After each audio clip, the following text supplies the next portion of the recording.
말씀에 아멘하면 하나님이 큰 영광을 받는다고 말씀하고 있습니다. 여러분 말씀을 듣는 중에 아멘의 시인이 되시기를 축원합니다.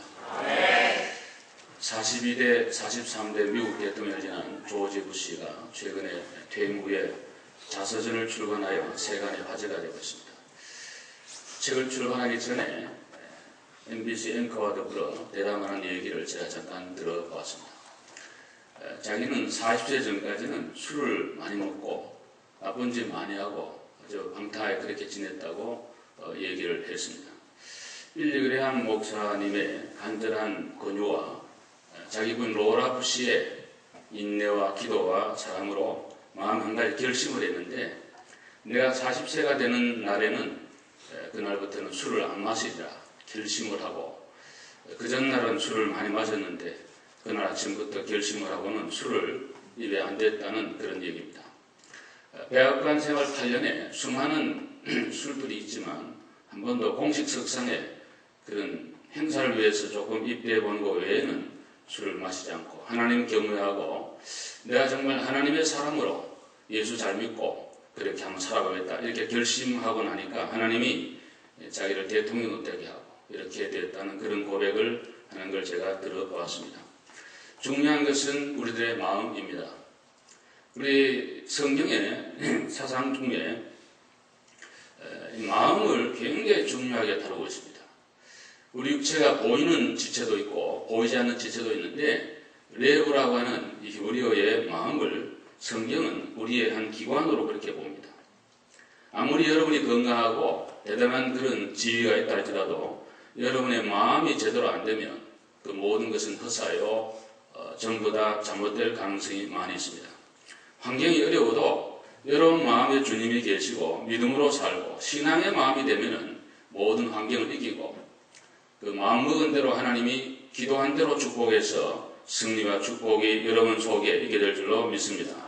그러므로 마음이 대단히 중요한 것입니다. 성경에 보면 무릇 지킬 만한 것 가운데 더욱 내 마음을 지키라. 생명의 근원이 이에서 난다라고 그렇게 얘기하고 있습니다. 마치 마음을 안 지키는 사람은 성벽이 없는 것과 같다. 옛날 고대 시대의 도시는 성벽이 없으면 적군이 그냥 쳐들어와서 마음대로 해버리는 것입니다. 여러분 마음을 안 지키면 마음속으로 수많은 것들이 왔다 갔다 하는 것입니다. 옛날에 우리 어른들 말씀이 하루에도 5만 가지 생각이 지나간다 그러는데 정말 5만 가지 생각이 지나갈 수가 있습니다. 말틴 루터는 이런 얘기를 했습니다. 내 머리 위로 새들이 지나가게 할 수 있지만 그 새가 내 머리에 둥지를 트게 할 수는 없다라고 그렇게 얘기했습니다. 여러분과 저의 생활 속에 하루 중에 생각이 수천 가지 왔다 갔다 하지만은 좋지 않은 생각을 내 마음에 품도록 하는 것은 어리석은 일인 것입니다. 오늘도 여러분 마음속에 선하고 아름다운 믿음의 마음, 성령의 마음, 은혜의 마음, 사랑의 마음이 충만하기를 축원합니다. 이 성경은 말하기를 사람이 마음 됨됨이가 어떠하면 그 위인이 어떠하다라고 얘기를 하고 있습니다. 사람이 마음이 됨됨이가 어떠하면 그 위인됨이 어떠하다. 오늘 저와 여러분이 보여지는 우리는 내 마음을 표현하고 있는 것입니다. 얼굴도 생활의 자세도 행동도 모든 것이도 내 마음이 어떠한가를 드러내는 하나의 현상일 뿐인 것입니다. 중요한 것은 우리 마음입니다. 성경에 보면 사람이 마음으로 믿어 의에 이르고 입으로 시인하여 구원이 이른다. 여러분 입으로 믿는 거 아니죠? 마음으로 믿는 거예요. 예수님도 마음으로 믿는 줄로 믿으시기를 바랍니다. 마음으로 믿어요. 입으로는 시인하는 거예요. 입으로 시인하는 거예요. 요한복음 13장 2절에 보면 일찍이 마귀가 가룟 유다에게 예수를 팔 생각을 집어넣었다. 가룟 유다의 마음에 예수를 팔 생각을 집어넣은 사탄이. 중요한 것은 가룟 유다의 마음이 사탄이 역사하는 현장이 되도록 만든 거예요. 그래서 사랑하는 스승을 배신하고 팔아버리고 만 거예요. 오늘 사도는 사랑하는 빌립보 교회를 향하여 말씀합니다. 너희 안에 이 마음을 품으라. 이 마음이 어떤 마음이냐? 그리스도 예수의 마음이라고. 오늘 저와 여러분이 품어야 될 마음은 예수님의 마음인 줄로 믿으시기를 바랍니다. 예수님 마음, 예수님. 어떤 마음인가? 오늘 본문을 통해 소개하려고 합니다. 첫째, 6절과 7절을 보면 자기를 스스로 낮추는 마음이에요. 우리 한번 6절, 7절 읽어봅시다. 큰 소리로 시작. 그는 근본 하나님의 본체시나 하나님과 동등됨을 취할 것으로 여기지 아니하시고 오히려 자기를 비워 종의 형체를 가지사 사람들과 같이 되었고.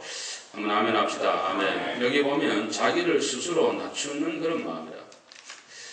이 마음을 품는데 그 마음은 예수님 마음. 예수님 마음은 어떤 마음이냐? 예수님 마음은 겸비한 그런 마음이에요. 자기를 스스로 비워서 낮추고 종처럼 되는 그런 마음이 예수의 마음이라는 거예요. 유명한 그리스도의 비하입니다. 스스로 자기를 낮추는 거예요. 예수 그리스도는 하나님이셨고 하나님과 동등한 분인데 자기를 다 낮추어서 종처럼 되고 이 땅에 낮게 그렇게 왔다는 거예요. 자기의 권위와 권세와 권리와 모든 기득권을 포기하고 최고로 낮게 오신 분이 예수 그리스도라고 성경 그렇게 우리에게 설명하고 있습니다. 사람은 누구나 자기를 자기 이상으로 높이려고 하는 그런 경향이 우리 마음속에 다 있습니다. 자기는 요 정도밖에 안 되는데 이렇다고 생각을 하고 그렇게 대우해 주기를 바라는 것입니다. 그래서 누군가 나를 조금만 무시한다든가 조금만 얕잡아 본다든가 이렇게 하면 분노합니다. 화를 냅니다. 그리고 섭섭해하는 것입니다. 내가 이런 존재인데 왜 나를 몰라주는가? 그렇게 생각을 하니까 마음속에 평화가 사라지게 되고 기쁨이 없어지게 되고 행복 또한 없게 되는 것입니다. 그러나 우리를 반대로 쫙 낮춰놓으면 누가 어떻게 하든지 아무 관계 없습니다. 난 원래 그런 존재이니까. 자존감을 상실하는 말은 절대로 아닌 것입니다. 여기서 말하는 자기에 비하는 내 삶에 예수 그리스도를 채우기 위한 빈 공간을 가지고 자기를 한없이 낮추라는 그러한 말씀입니다. 어떤 분들은 물리적인 환경에 어쩔 수 없이 낮아져도 그 낮아짐에서 견뎌내기가 참으로 어려운 것입니다. 나는 이런 고생을 할 사람이 아닌데 내가 이런 대우를 받을 사람이 아닌데 이러면서 자기에 대한 연민을 가지고 굉장히 마음을 아파하면서 괴로워하면서 인생살이를 살아가는 그런 분들이 많은 걸 보게 됩니다. 빌립보 교회는 마음이 높은 사람이 너무나 많이 있었습니다. 빌립보 교회 안에는 잘났던 분이 너무 많았습니다.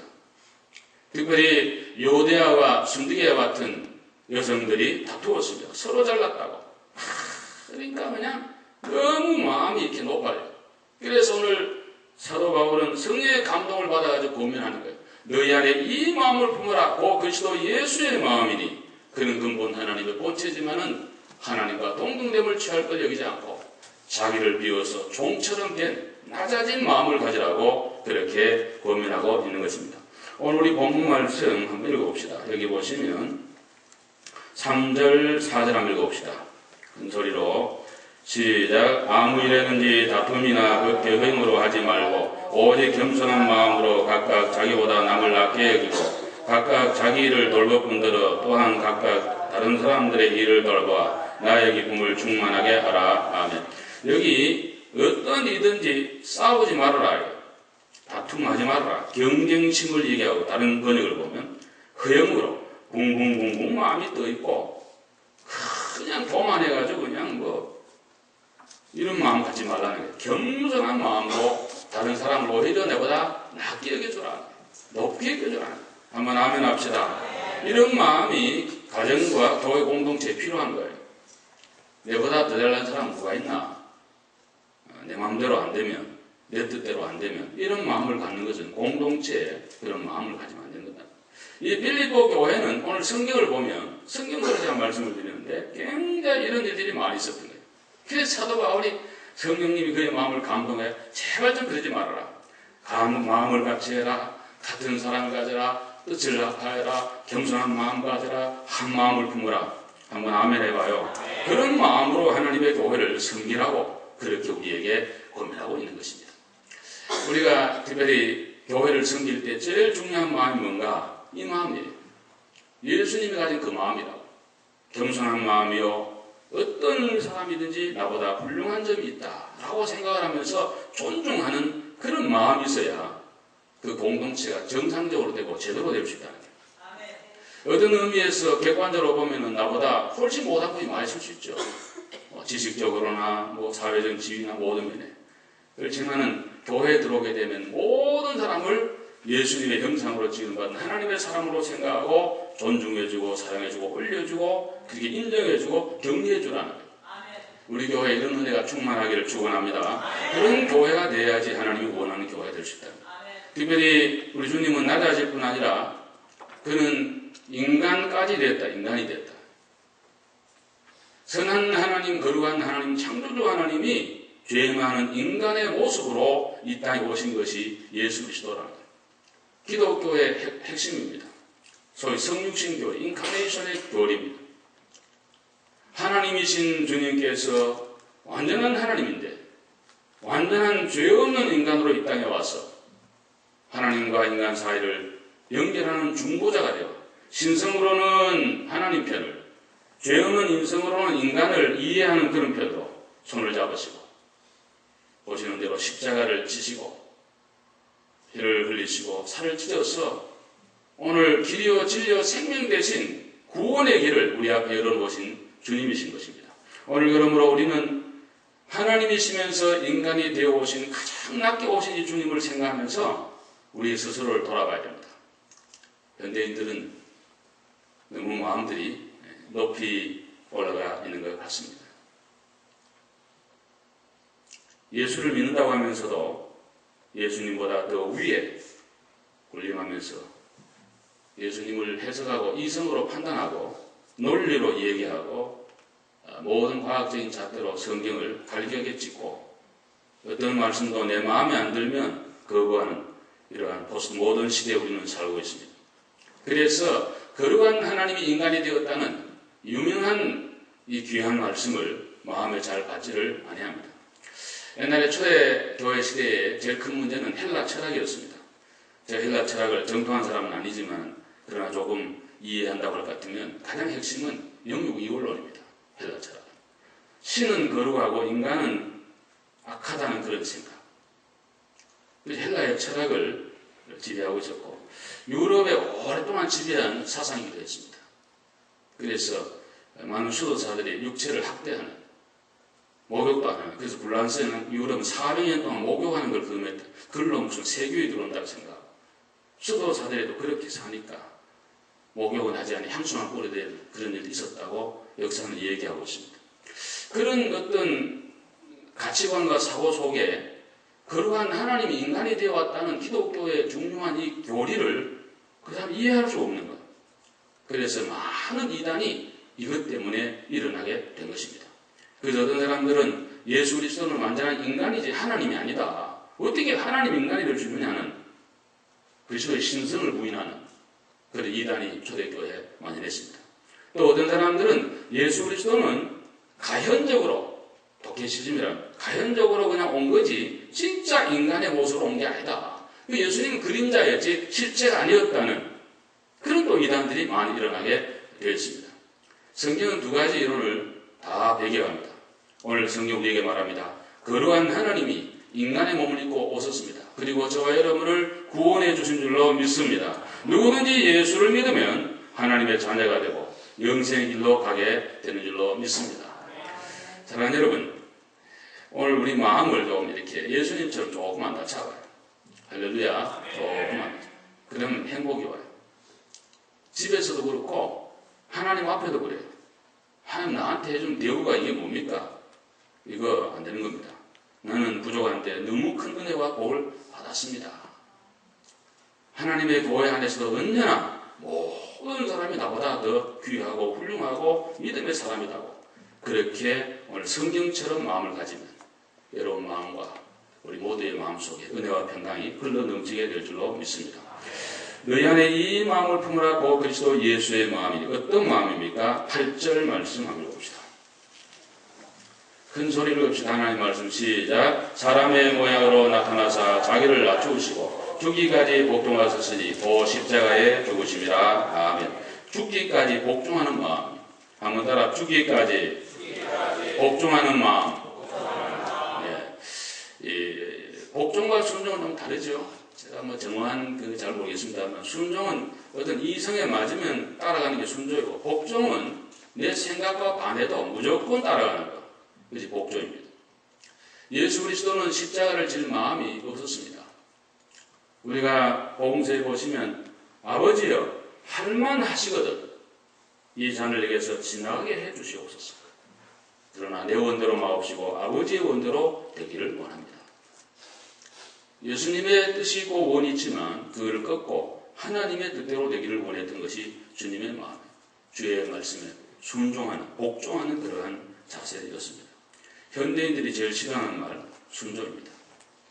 저부터도 그렇고 현대인들 제일 싫어하는 게 순종이에요. 학생들 학교 가면 선생님 말 안 듣습니다. 지금 누가 듣습니까? 지금 한국에 들어보면 지금 아이들이 선생을 때리는 판에 지금 무슨 지금 왜 그런가? 가정에서부터 그렇게 된 거예요. 옛날에는 우리 어른들 저희 집도 할아버지도 계시고 아버지도 계시고 그래서 가부장적으로 어른들이 말씀하면 온 집안이 한마디에 그냥 편안하고 다 따라서 이렇게 됐습니다. 오늘 포스트 모던 시대에는 그런 개념과 그런 어떤 윤리나 이런 것은 사라진 지 오래입니다. 지금은 아이들 여러분 기를 때 하나님과 둘인데 금이야 오기야 기르기 때문에 아이들이 부모님 말씀 순종하는 것이 아니라 부모들이 아이들 말에 순종해야 되는 그런 시대를 맞이했습니다. 우리 가운데 누가 아이들 말 거역하는 사람이 있어요. 아이들이 조금 이러면 저러고 이러면 저러고 그냥 전부 그런 시대를 지금 맞이해 살아요. 그래서 오냐 네가 최고다 이것처럼 그냥 금이야 오기야 불면 그냥 날아갈까 쥐면 터질까 그냥 이렇게 우리가 기릅니다. 그런 아이들이 유숙되어 있다가 학교에 가 선생님 이래라 저래라 그거 안 듣습니다. 더더구나 교회에 와서 뭐 시키고 순종 말이 안 됩니다. 지금 이 시대는. 그런 시대가 되어버렸어요.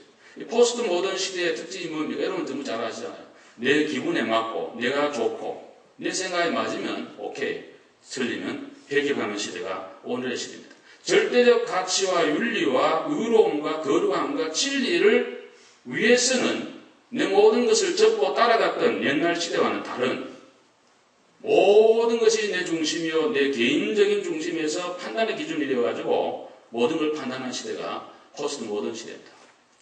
오늘 이런 것들이 우리 삶에 배어있기 때문에 교회까지 와서도 그렇게 된다는 거예요. 저는 그런 생각을 해요. 인간관계에서는 철저히 그렇게 해야 된다고 생각합니다. 인간관계는.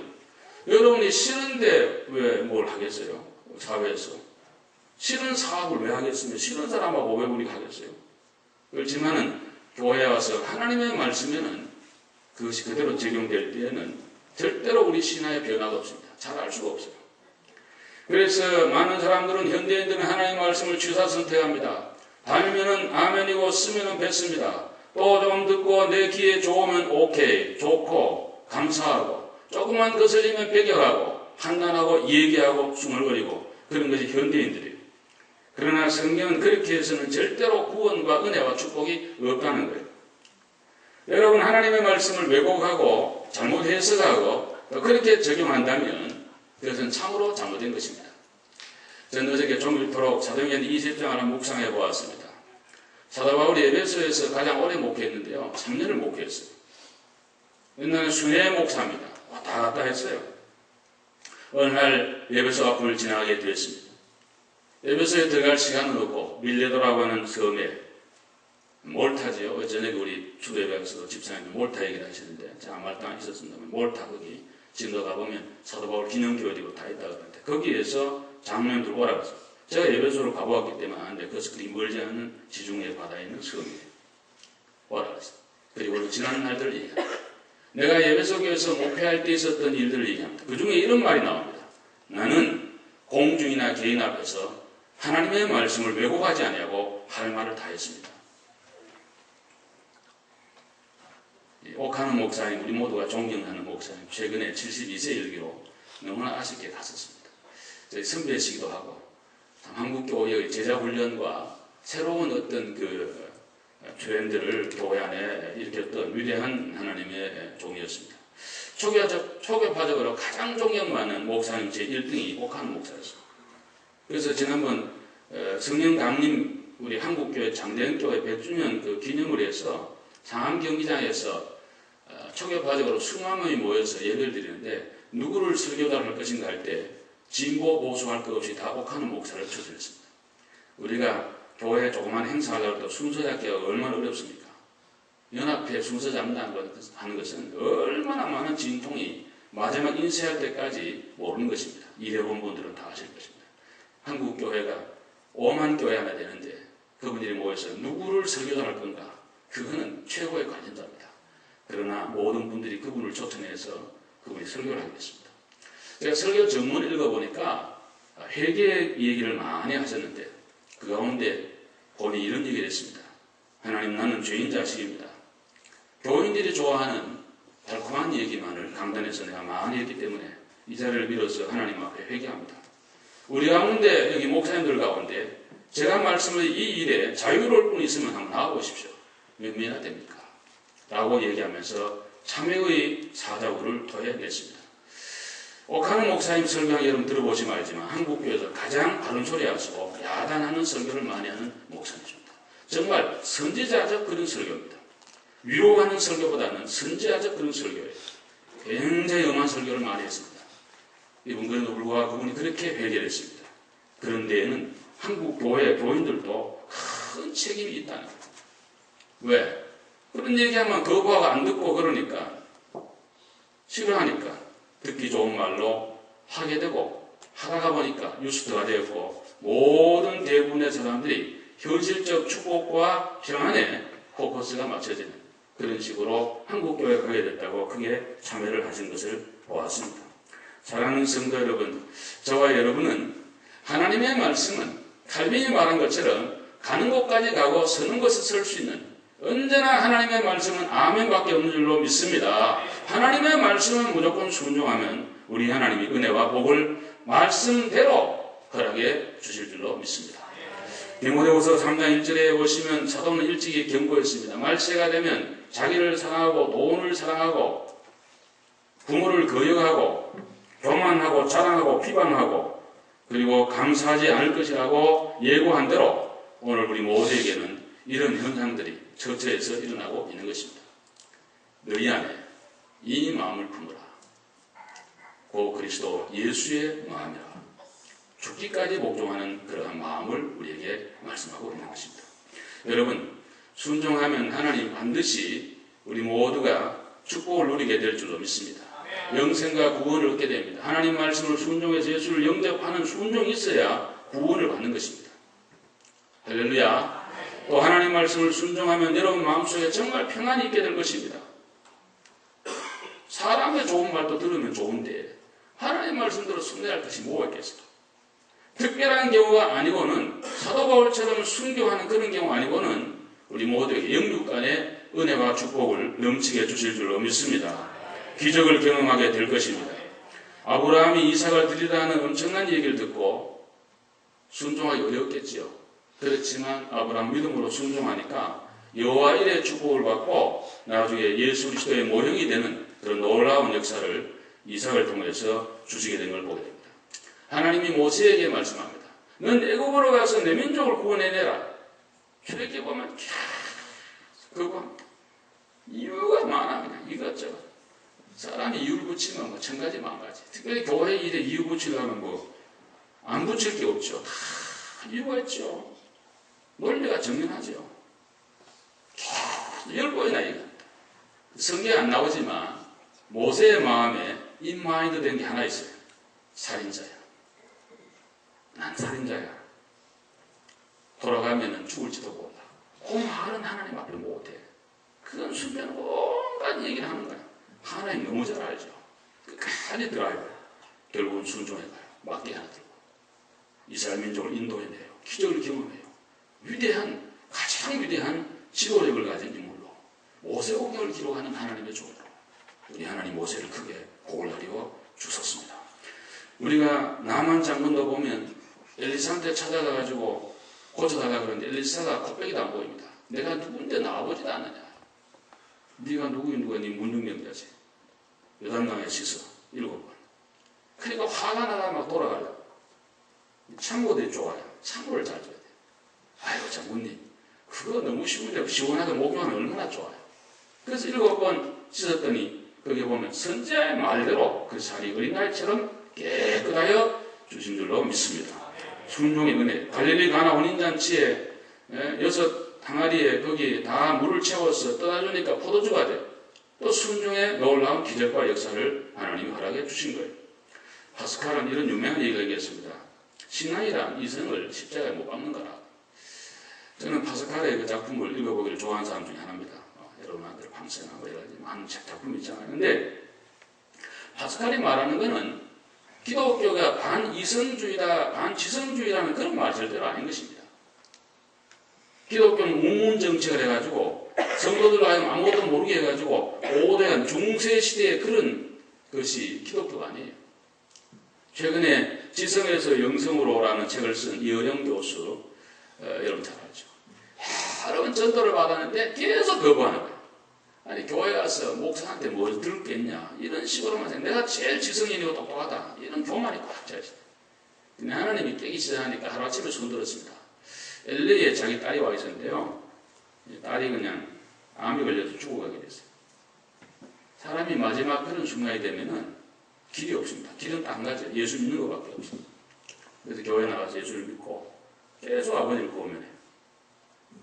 딸의 질병 앞에, 죽음 앞에 강심장애 아빠는 이 세상에 없습니다. 그도 눈물을 흘리고 두 손을 들고 천국의 의지로 손 들고 옵니다. 그리고 온누리교회 가서 한 목사님한테 세례를 받고 기독교에 됐습니다. 그리고 쓴 책이 지성에서 영성이라는 그런 책입니다. 그는 거기에서 그런 얘기합니다.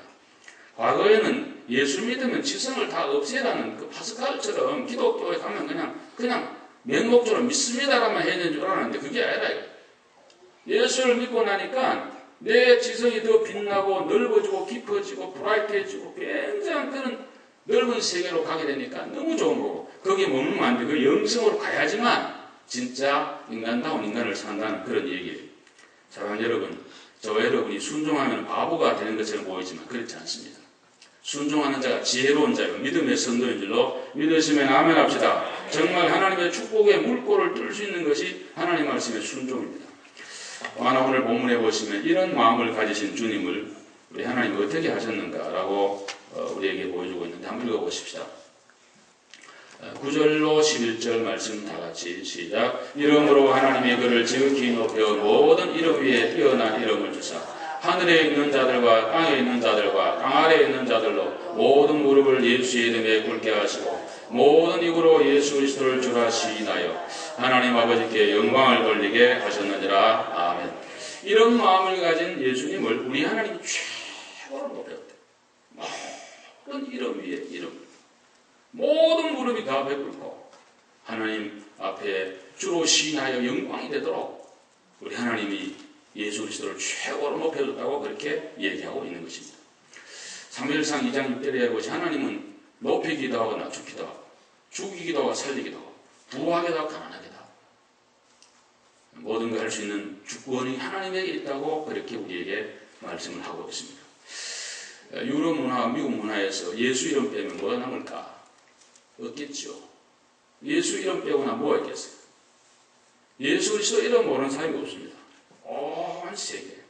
그리고 BC와 AD의 중심에서는 그런 은혜를 하나님 예수님을 세워서 하겠습니다.